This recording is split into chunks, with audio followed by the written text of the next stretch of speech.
అందరికీ నమస్కారం. జై Shri Ram. Welcome to B talkies Telugu. ఇప్పుడే రిలీజ్ అయినటువంటి రామాయణ ట్రైలర్ ఇది. ఒక ప్రతిష్టాత్మక చిత్రంగా చెబుతూ ఉన్నారు. భారీ బడ్జెట్తో రూపొందించినటువంటి చిత్రం ఇది. చాలామంది బిగ్ కాస్టింగ్ ఉంది ఇందులో.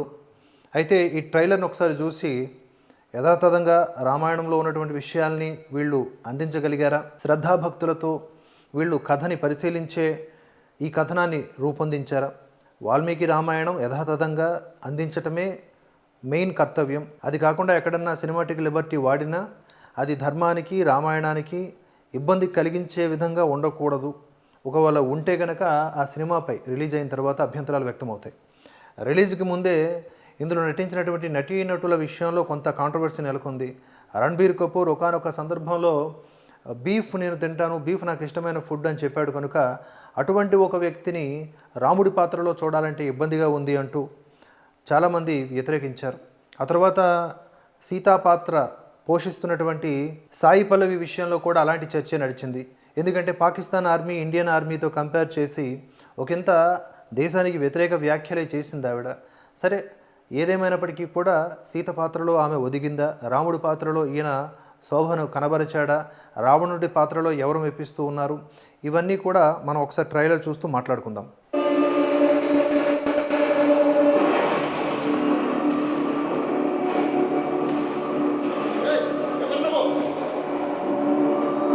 మీ కొత్త రాజు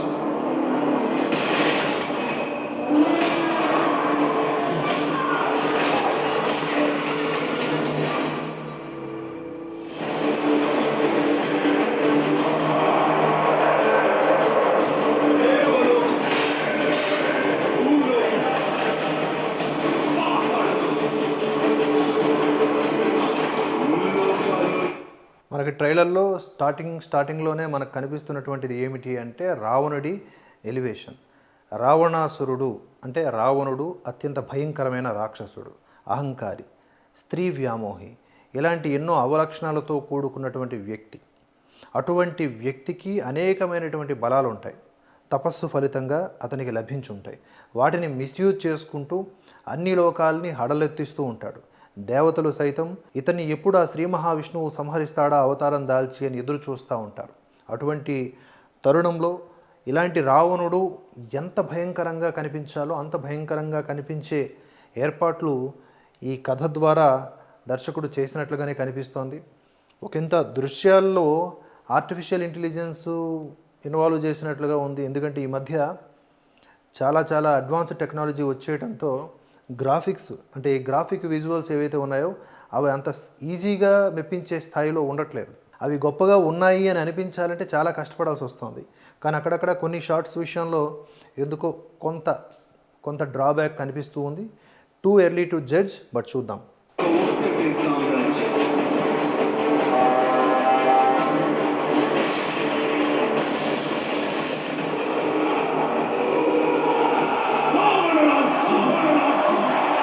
సృష్టికి ఎప్పుడు ఏ ఆపద వచ్చినా విష్ణు భగవానుడు అవతారం ఎత్తి లోకాన్ని రక్షించాడు. నా జ్యేష్ఠ పుత్రుడు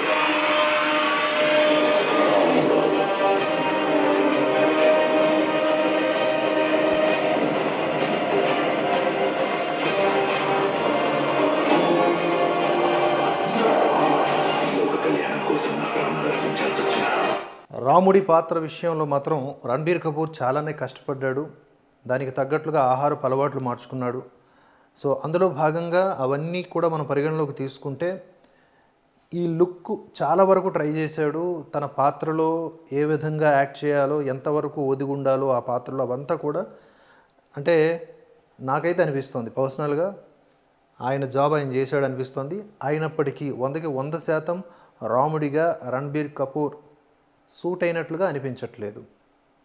ఇది నా పర్సనల్ ఒపీనియన్. బట్ ఓవరాల్గా ఒక కథలాగా మనం చూసామనుకోండి, రామాయణం ఎన్నిసార్లు ఎవరు తీసినా ఎన్నిసార్లు మనం చూసినా అది మనల్ని ఎప్పుడూ కూడా ఒక రకమైనటువంటి వేరే లోకానికి తీసుకువెళ్తుంది. కాకపోతే రామాయణం యథాతథంగా తీయాలి, ఉన్నది ఉన్నట్లుగా తీయాలి, లేనిపోని కాల్పనికతలతో కాదు. వాల్మీకి రామాయణం అంటారు కదా, అదే తీయాలి. సో మన రాముడి గురించి వాల్మీకి ఎంతో అద్భుతంగా వర్ణిస్తాడు. అతడు గుణసంపన్నుడు, రూపము కూడా అంతే అద్భుతం. అతని ఎత్తు లేదా అతని మాట తీరు లేదా అతని నడవడిక నడక ప్రతీది కూడా ఎంతో అద్భుతంగా ఉంటుంది. అంతటి గొప్ప రాముణ్ణి ఆ రామ పాత్రని పోషించాలంటే ఎవ్వరికీ సాధ్యం కాదు. ఇప్పటి వరకు మనం చూసినటువంటి ఎంతోమంది నటులు ఇంత ఒక గోరంత మెప్పించగలిగారు అంతే, కానీ పతాక స్థాయికి ఎవరూ తీసుకువెళ్ళలేకపోయారు. చూద్దాం ఇతను ఏ విధంగా మెప్పిస్తాడు. ఇప్పటివరకు విజువల్స్ అయితే ఇవి. విజువల్స్ అంతా వీళ్ళు చెప్తున్నంత భారీ గ్రాండ్గా ఏమైతే లేవు. Because of the background music ఒకంత చూడాలనిపించేలాగా చేస్తోంది తప్ప విజువల్స్ అయితే అలా అనిపించట్లేదు. మరి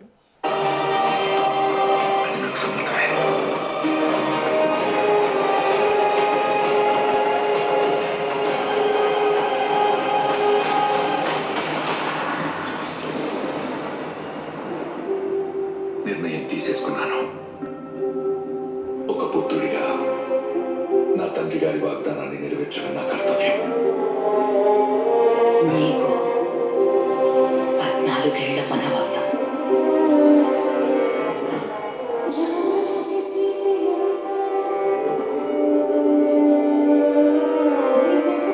ఇక్కడే కొంచెం తుస్సం అనిపించేటట్టుగా అనిపిస్తోంది. మరి అంటే సీతాదేవిగా ఒక స్పెషల్గా ఏమీ అనిపించట్లేదు. సాయి పల్లవే కనిపిస్తుంది చూడంగానే.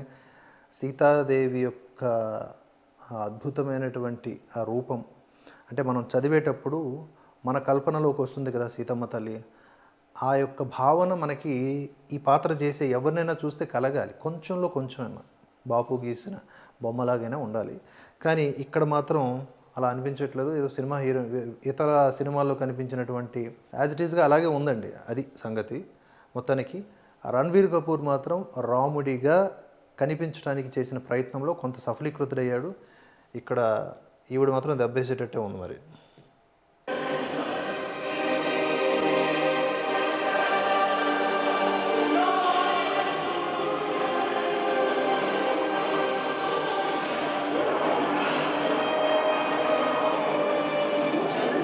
రాజకుమారి శూర్పణఖ. యాక్చువల్గా శూర్పణఖ ఇంత అందంగా ఉండదు. అది భయంకరమైన రూపం కలిగి ఉంటుంది. అంత అంత రాక్షసి అంటే రాక్షసిలాగే ఉంటుంది. కానీ ఇక్కడ రకుల్ ప్రీత్ సింగ్ని పెట్టారు. మరి రకుల్ ప్రీత్ సింగ్లో ఈ రాక్షసత్వం ఎట్లా చూసారో ఏమో కానీ ఓవరాల్గా మీకు శూర్పణఖ స్టోరీ చిన్నగా చెప్పే ప్రయత్నం చేస్తాను. మరి ఇక్కడ వీళ్ళు ఏం చెప్పారో ఏ యాంగిల్లో ప్రజెంట్ చేశారో కానీ రకుల్ ప్రీత్ సింగ్ అంత అందంగా శూర్పణఖ ఉండదు. అది ఆమె మిమ్మల్ని మోహిస్తుంది. ఇక్కడ ఆమె మిమ్మల్ని మోహిస్తోంది అని ముసిముసి నవ్వులు నవ్వుతూ సీతమ్మ తల్లి అనదమ్మ. అంటే ఇక్కడ దర్శకుడు ఫెయిల్యూర్ ఎక్కడ కనిపిస్తుంది అంటే మళ్ళీ కావాలంటే చూడండి. ఆమె మిమ్మల్ని మోహిస్తుంది. ఆమె మిమ్మల్ని మోహిస్తోంది అని సిగ్గుపడుతూ మొహమాట పడుతూ అదొక రకమైనటువంటి సరదాగా సీతమ్మ తల్లి అనదు. సీతమ్మ తల్లి యొక్క చూపు కానీ మాట కానీ యాజ్ ఇట్ ఈజ్ రాముడే. రాముడే సీత, సీతయ్య రాముడు, సీత రాముడు, శ్రీరాముడు అంటే అది అర్థం. సో అందుకని ఏంటంటే రామాయణంలో 4 పేజీలన్నా సరిగ్గా చదివితే సీతమ్మ తల్లి పాత్ర ఔచిత్యము ఆ అర్థము తెలిస్తే ఇంకా ఎక్కువ జాగ్రత్తలు తీసుకునేవారు.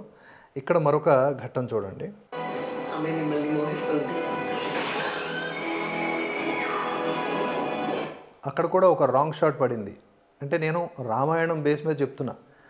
సీతమ్మ తల్లి ఆశ్చర్యపోయినట్లుగా అలాగే శూర్పణఖని పనిష్ చేస్తున్నట్లుగా ఏదైతే ఘట్టం ఉందో అది ఎలా వర్ణించారు.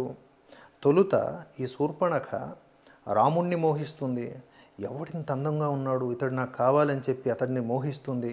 అలా మోహించి మీదకు వస్తుంటే అమ్మ నేను మ్యారీడ్ అని రాముడు చెప్తాడు. వెంటనే పక్కనే ఉన్నటువంటి లక్ష్మణుడి దగ్గరికి పోతుంది. ఆ లక్ష్మణుడు కూడా వారిస్తాడు. ఇట్లా చేయడం కరెక్ట్ కాదు ఓ రాక్షస స్త్రీ అని చెప్తాడు. ఇదంతా కాదు, వీళ్ళిద్దరూ కూడా నన్ను దూరం పెట్టడానికి, నన్ను అవాయిడ్ చేయడానికి కారణం ఇదిగో ఈ సీత, కనుక ఈ సీతను నేను తినేస్తాను అని శూర్పణఖ సీతమ్మ తల్లి మీదకి దూకి అటాక్ చేద్దామన్న ప్రాసెస్లో రాముడి దగ్గరే ఉన్నటువంటి ఒక ఖడ్గాన్ని తీసుకొని లక్ష్మణుడు ఈ శూర్పణఖ ముక్కు చెవులు ఖండిస్తాడు. ఎందుకు అంటే ఆల్రెడీ వికృతంగా ఉన్నటువంటి ఆ రాక్షసికి అది పనిష్మెంట్ అనమాట. ముక్కు చెవులు కోయటం అంటే ఆవిడలో ఉన్నటువంటి ఆ కఠినమైన ఆ మానసిక స్థితిని కట్ చేయటం, అది పనిష్ చేయటం. అప్పటి కాలంలో అంతకు మించి ఒక స్త్రీ పట్ల వ్యవహరించకూడదు. అంత రాక్షసి అయినా ఆ రాక్షసి చేష్టలకు అంతవరకే పనిష్మెంట్. స్త్రీ కాబట్టి చంపక్కర్లేదు అనే ఉద్దేశంతో ఆవిడని అలా పనిష్ చేసి విడిచిపెట్టారు. ఎందుకు? సీతమ్మ తల్లిని చంపబోయింది కనుక. యాక్చువల్గా అలా చంపబోతే ఈవిడిని కూడా చంపేయచ్చు, శూర్పణఖని. కానీ మొత్తం కథనం అంతా కూడా శ్రీ మహావిష్ణువు నడిపిస్తూ ఉన్నాడు కదా. ఈవిడ ఎక్కడికి వెళ్ళాలి? కరుడు దగ్గరికి వెళ్ళాలి. కరుడు, దూషణుడు, ఆ తర్వాత త్రిశురుడు అని చెప్పేసి, దూషణుడు త్రిశురుడు అంటే రావణాసురుడి బ్రదర్సు, కరుడు అంటే సైన్యాధిపతుల్లో ఒకడు. సో ఈ కరుడు ఎవరు అంటే ఈ శూర్పణఖకి బాడీ గార్డ్ లాంటోడు. వీళ్ళ దగ్గర ఒక 14,000 మంది రాక్షసులు, భయంకరమైన రాక్షసులు ఉంటారు ఎప్పుడూ కూడా ఈ బెటాలియన్. ఎందుకు ఈ ఏర్పాటు చేశాడు అంటే అదొక పెద్ద కథ. శూర్పణఖ యొక్క హస్బెండ్, వాడి పేరు విద్యుజ్జిహ్వుడు, ఒక రసాతలంలో ఫైట్ చేస్తూ అందరినీ ఆక్యుపై చేయాలి కదా, అన్ని రకాలైనటువంటి లోకాల్లో కూడా వీడే ఉండాలని చెప్పేసి ఆ రసాతలంలో ఫైట్ చేస్తున్న ప్రాసెస్లో పక్కనే ఉన్న విద్యుజ్జిహ్వుడిని అంటే సొంత బావమరిదిని నరికేశాడు. ఏంది ఇట్లా నరికేసావు నా మొగుడిని అని శూర్పణఖ అంటే ఏదో ఫ్లోలో చూసుకోలేదు, యుద్ధం మొత్తులో ఉండి నరికేశాను, పూర్తిగా శత్రువుల రక్తంతో నిండి ఉన్న అతడి యొక్క మోమును చూసి గుర్తుపట్టలేకపోయానని చెప్పి ఈ గిఫ్ట్ ఇస్తాడనమాట. కరుడు, దూషణుడు, త్రిశురుడు ఈమె పక్కన ఎప్పుడుండి ఈమెను రక్షించాలి అని చెప్పేసి ఈమెకు బెటాలియన్ లాగా పెడతాడు.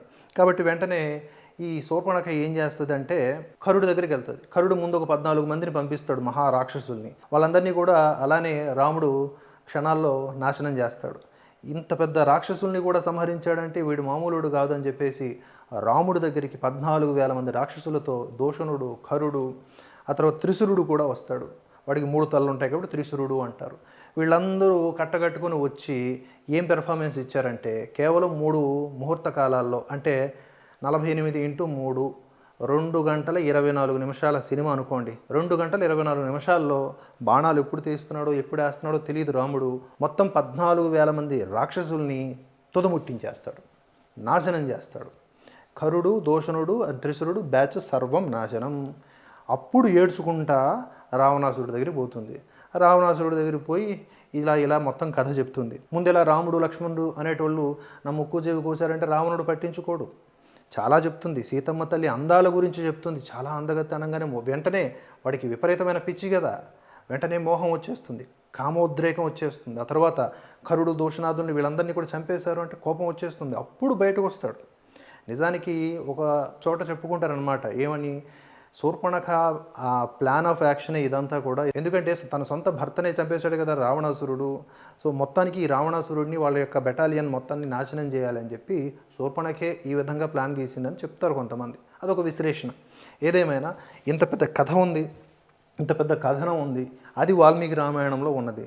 అలా కాకుండా ఇక్కడ ఒక షార్ట్ ఇంత ఎందుకు చెప్పాల్సి వచ్చిందంటే, ఒక చిన్న షార్ట్, ఆ షార్ట్లో ఆ ఎక్స్ప్రెషన్ ఏంటి, సీతమ్మ తల్లి అయ్యో రాముడేదో తప్పు చేస్తున్నట్లు, లేదా రాముడేదో చేస్తుంటే సీతమ్మ తల్లికి అది అర్థం కాని పరిస్థితి ఉన్నట్లుగా ఒక రకమైన ఎక్స్ప్రెషన్ ఇచ్చారు.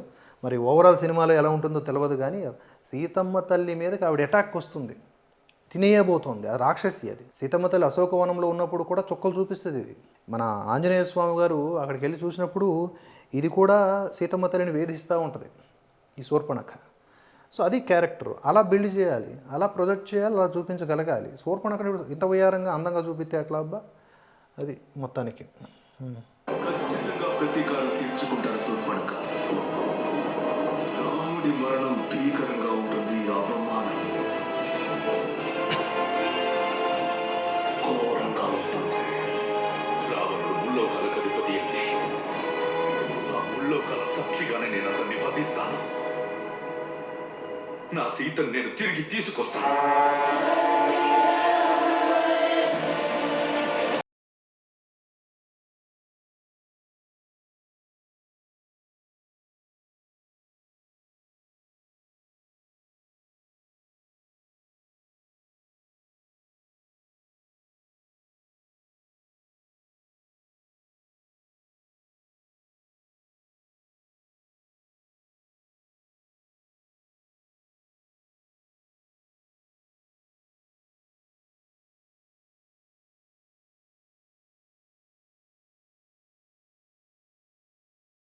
మొత్తానికి అలా కనిపిస్తుంది. ఇదిగోండి, ఇది కూడా మనకి వాల్మీకి రామాయణంలో కనబడదు.